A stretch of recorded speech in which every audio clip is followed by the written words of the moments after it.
This is part 3 about Neely Petrie Blanchard, who supposedly killed Chris Hallett of E-Claws. I think it was like in 2020 or something. So this is part 3. So what I didn't know is Blanchard was speaking with a talk show host, Alex, I'm not sure how to say this, Kukanokis from Canada, who began providing Blanchard with facts and information actually about her case. The reporter authored a document called Nefarious Network Report that was entered into court evidence that is a skeleton key to the FBI operation that targeted Neely and Chris Hallett. Evidence shows the plan was developed by the FBI well before Hallett murder on November 15th of 2020. Evidence showed that Morrow worked closely with the FBI in an ongoing plot against his own client. Evidence shows the plan, which was devised long before the murder, involved orchestrating scenarios that created the illusion that mothers around the country were kidnapping their own kids back from foster care or other situations involving people's children being removed from their home by Child Protective Services. The plan was to use the media to connect the desperate mothers to QAnon and the E-Claws.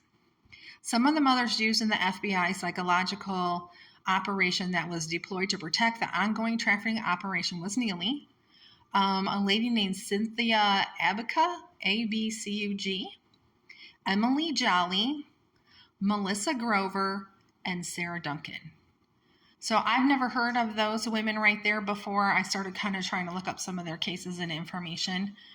And then it also states that the Daily Beast published a carefully prepared propaganda that featured Neely before the November 15, 2020 murder of Chris with the facts of some of these other mothers, and kind of, I don't know if they had started it or if they had said that they had killed people or she had killed people. I don't really know.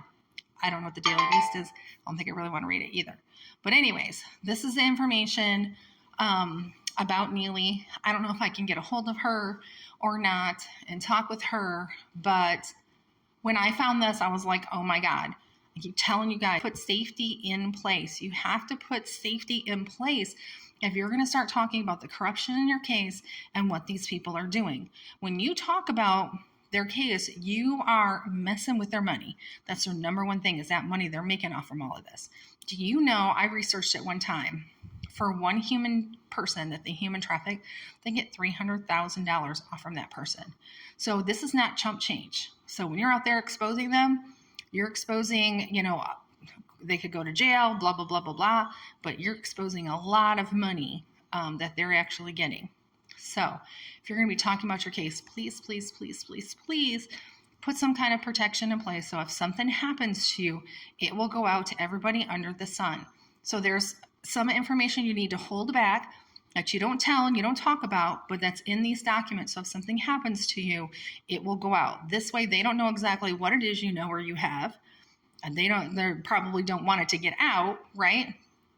And then my ebook talks about what I did, some of the things I did, and how I did that, and as things got crazier and my life got more in danger, how we did more things.